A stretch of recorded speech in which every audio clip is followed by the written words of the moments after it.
My name is Ken Adam, and I was the production designer on Thunderball.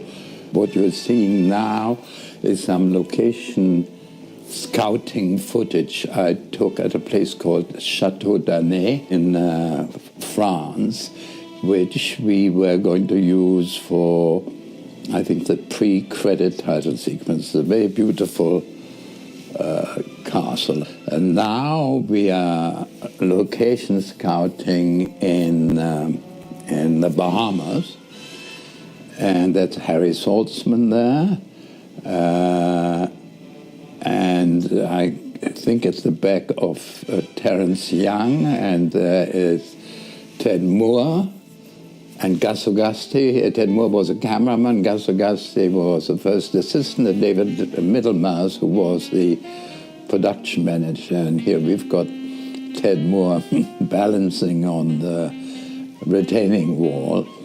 And if I remember right, he looked like a submarine pen.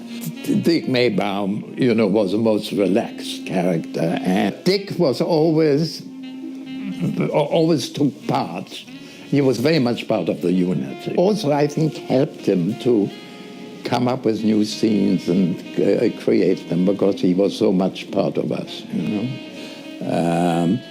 These are shots of actual sharks which we placed into one of the swimming pools of an American couple who had an incredible villa in the Bahamas. And those sharks were caught by the Miami Seaquarium in one night outside, where Sean, myself, Letizia, and some of the artists were staying. We had to keep the sharks alive in Mr. Sullivan's pool. In fact, the only way we could do it was to have the Ivan Tors underwater experts hold on to the fin of the sharks and swim around with them to keep them alive. But the stench, the smell was awful. And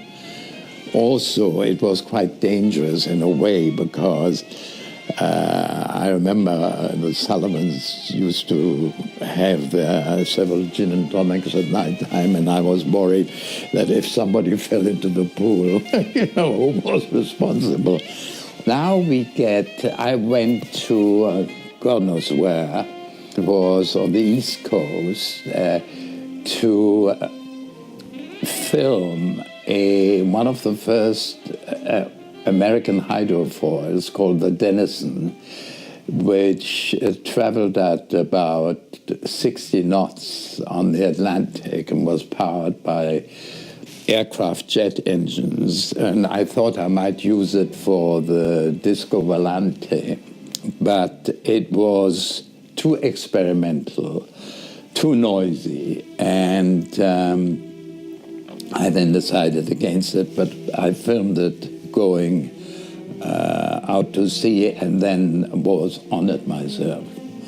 This was a catamaran I found in Nassau Harbor, because we had an idea of having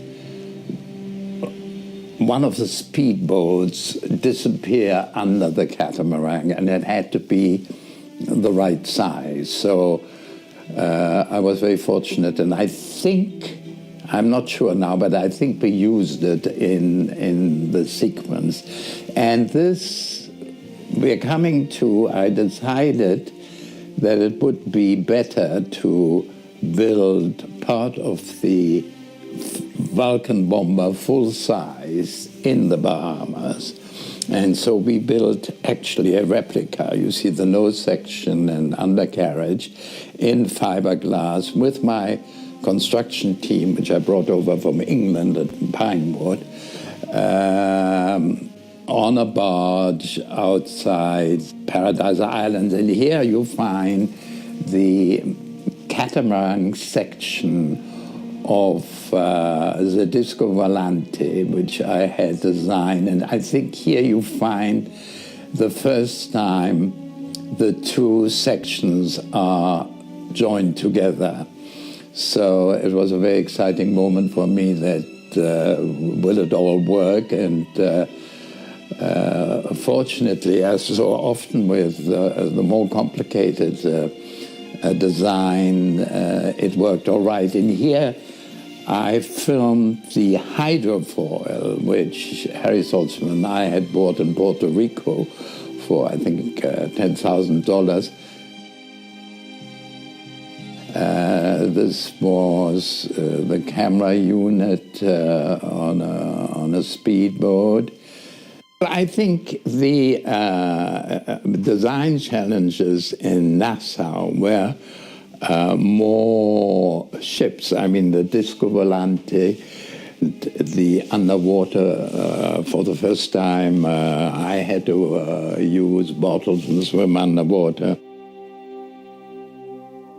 There's Adolfo Celli, who was the chief villain. This was in between takes, obviously.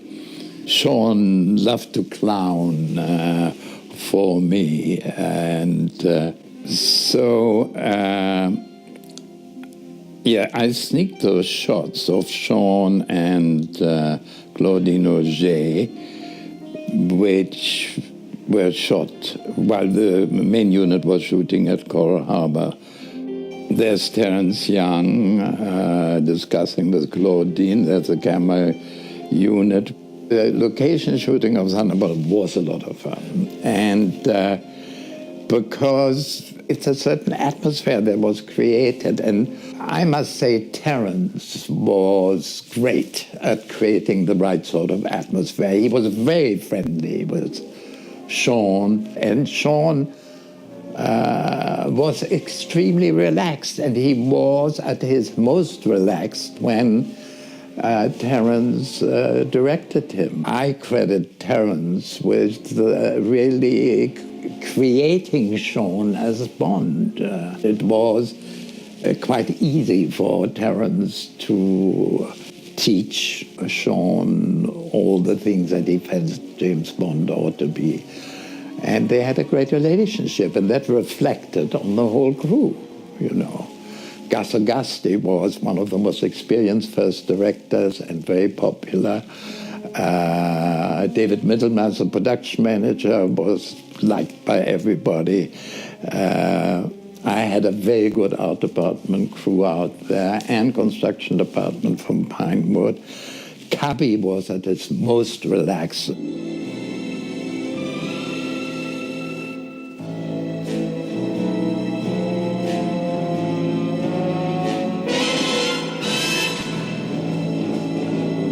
There's Sean in foreground with Claudine, shot at Love Beach, where in fact we were all living off, we had 4 bungalows nearby.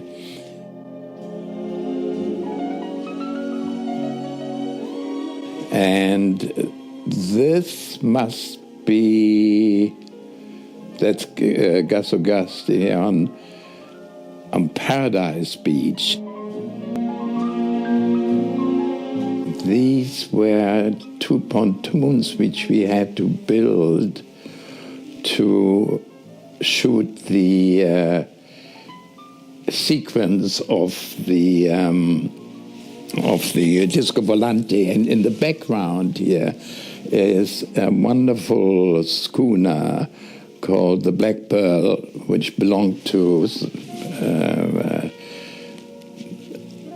an American called Buzzy Warburton, who unfortunately is no longer with us, who was also a member of, or Commodore of the Rhode Island Newport Yacht Club, and he was very keen to get his yacht into frame.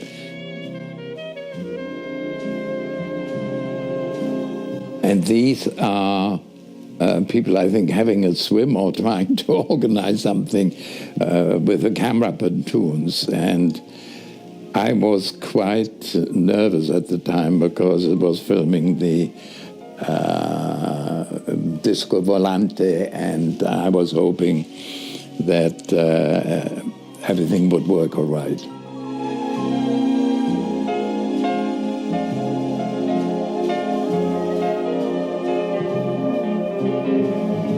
There was Luciana Paoluzzi, that's Diana Hartford, who's dancing with Sean, and that's the main camera unit filming it, and there's Diane Hartford leaving the set. Yes, I had to, create the atmosphere, which was really more like doing, a false ceiling with all these Chinese lanterns hanging from it.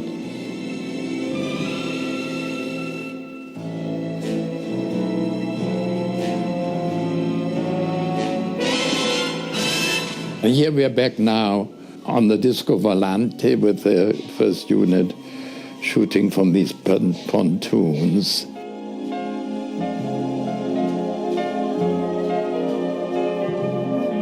And now we come to my aerial scout, and that's the Sullivan Villa. On the right you see the seawater pool, and in the center you see the actual swimming pool.